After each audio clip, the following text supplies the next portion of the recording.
ప్రొద్దుటూరులో first time vote వేసే వాళ్ళందరికీ నేను ఒకటే చెప్పదలుచుకుంటున్నా, చాలా కేర్ఫుల్గా ఆలోచించి ఓటు వేయండి. మీ ఫ్యూచర్కి ఎవరు బెటర్ అనేది మట్టుకు నెగ్లెక్ట్ చేస్తే రేపొద్దున బాధపడేది మీరే. So think wisely before you vote. So ఒక చిన్న స్టోరీ చెప్దాం అనుకుంటున్నా. ఈ టైంలో ఒక బ్యాంబూ సీడ్ ఉంటుంది బేసిక్గా. ఆ బ్యాంబూ సీడ్ కానీ నువ్వు ప్లాంట్ చేస్తే ఆల్మోస్ట్ 5 years పడుతుంది అది బయట ట్రీ లాగా రావడానికి. సో 4 ఏళ్ళు 5 ఏళ్ళ వరకు అసలు అది బయటకే రాదు, ఏమీ కనపడదు. ఏమనుకుంటారంటే ఏం లేదే, చెడిపోయిందేమో, ఇంకా పని చేయదేమో, చనిపోయిందేమో అని చెప్పి అనుకుంటారు. బట్ ఇన్ రియాలిటీ లేదు, 5 years తర్వాత అది పైకి వస్తుంది. ఈ 4 years అది ఏం చేస్తుందంటే దాని రూట్స్ని చాలా స్ట్రాంగ్గా చేసుకుంటుంది, ఎందుకంటే పైకి అంత బాగా రావడానికి. అదే జరిగింది ఇప్పుడు ఈ హయాంలో కూడా. జగన్మోహన్ రెడ్డి గారు ఎక్సలెంట్గా ఫౌండేషన్ వేశారు ఈ 5 years, చాలా అంటే చాలా బాగా. ఇప్పుడు రేపు పొద్దున మనకి 4 పోర్ట్లు రాబోతున్నాయి. ఒక్కొక్క పోర్ట్లో నేను చెప్తున్నా almost close to 2 lakh jobs వస్తాయి జస్ట్ ఒక్క పోర్ట్ నుంచే. సో 4 ports అంటే మీరే ఊహించండి 8 lakh jobs. మళ్ళీ ఆ పోర్ట్ దగ్గర ఒక ఇండస్ట్రియల్ పార్క్ తయారు చేస్తున్నారు జగన్మోహన్ రెడ్డి గారు, ఒక 5,000 acres అక్వైర్ చేసి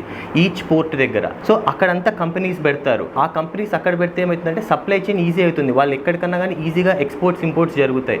సో ఇదంతా జరగబోతుంది, మన ఫ్యూచర్ ఎక్సలెంట్గా ఉండబోతుంది. యువతకు అందరికీ ఒకటే చెప్తున్నా, మీకు ఉద్యోగాలు పుష్కలంగా రాబోతున్నాయి. జగన్మోహన్ రెడ్డి గారిని ఎంచుకుంటే మన ఫ్యూచర్ చాలా గోల్డెన్గా ఉండబోతోంది. అందరూ ఆలోచించి మటుకు ఓటు వేయండి. ఇంకా ఫైనల్లీ ఒకటే వర్డ్ చెప్పి కంక్లూడ్ చేస్తా. ప్రొద్దుటూరులో మా చిన్నాన్నని కాకుండా వరదరాజ రెడ్డిని ఎన్నుకోవడం అంటే ఎలా ఉందంటే, మన లేటెస్ట్ స్మార్ట్ ఫోన్స్ ఉన్నాయి కదా, ఇక్కడి నుంచి 1970s ల్యాండ్ లైన్ ఉంటుంది కదా, అది కూడా పని చేయని ల్యాండ్ లైన్కి ఓటు వేసినట్టే. సో చాలా కేర్ఫుల్గా అందరూ స్మార్ట్ ఫోన్స్ని ఎన్నుకుందాం, టెక్నాలజీగా ఇంకా ముందుకెళ్దాం.